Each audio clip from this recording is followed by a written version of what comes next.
Hello YouTube.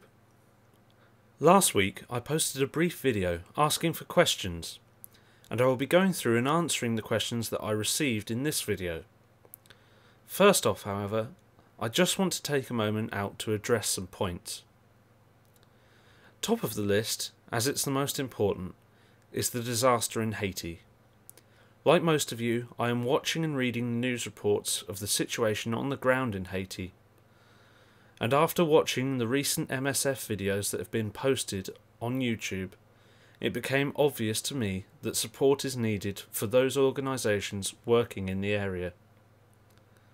I will provide a link to MSF's website so people may donate to them.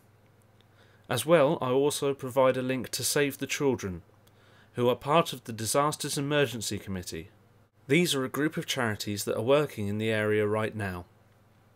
Supporting these organisations and their counterparts is of vital importance to the people of Haiti. Please spare what you can. Pause this video and donate now if you intend to. It should only take a minute.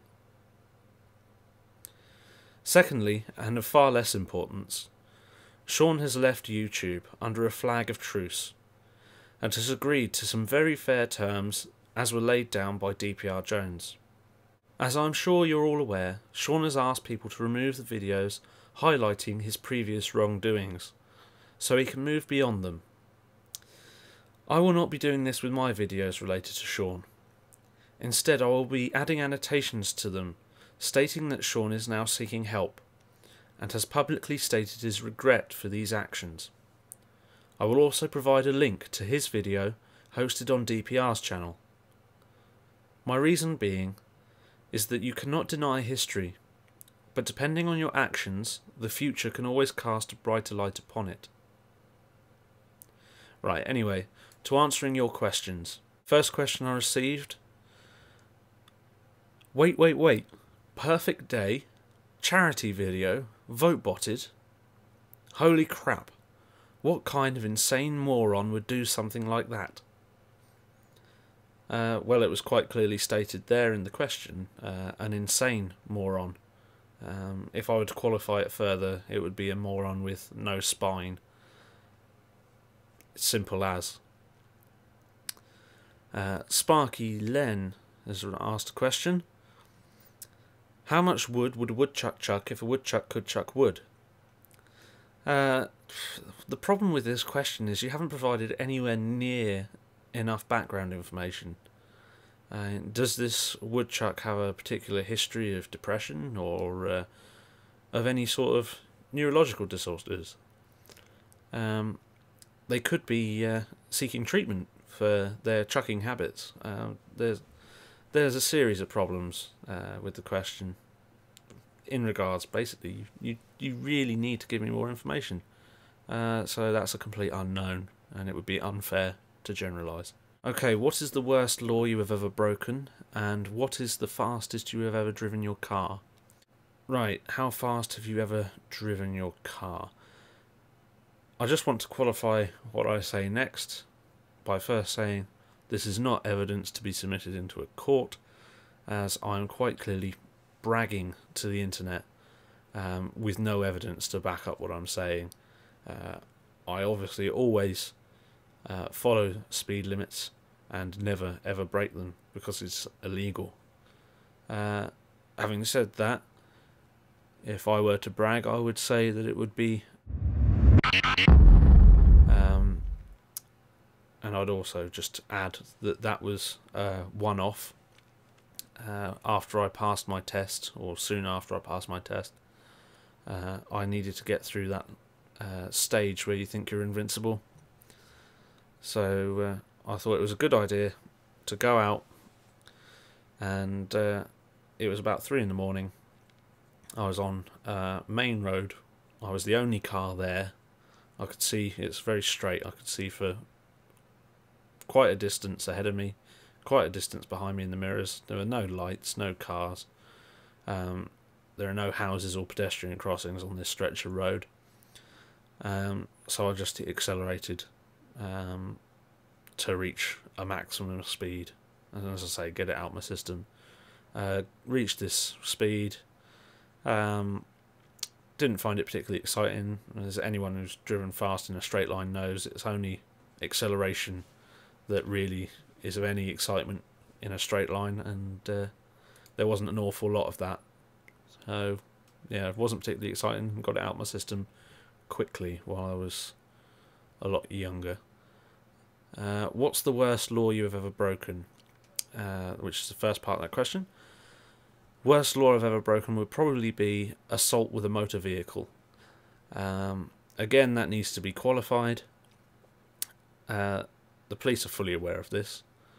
Assault with a motor vehicle was due to a situation. I was driving along, and my attention was drawn to a group of people over on the opposite side of the road, on the pavement curb.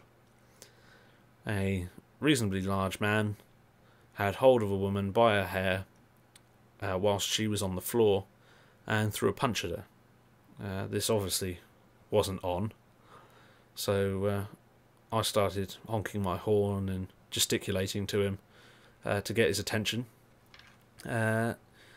He started coming over towards the car, and I noticed that he was,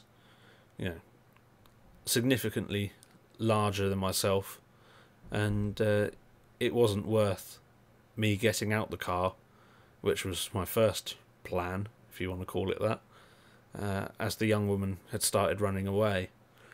So instead I locked the doors of the car in order to, yell at him, keep his attention on me while she was making a break for it. Instead of engaging me in any form of witty banter, he decided to spit at me, which in the UK that constitutes what's called a common assault.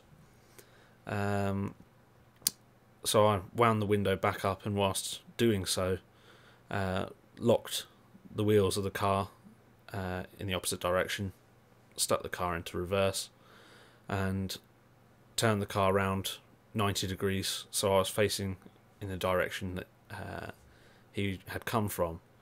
I was intending to try and knock him with the bonnet as I was turning.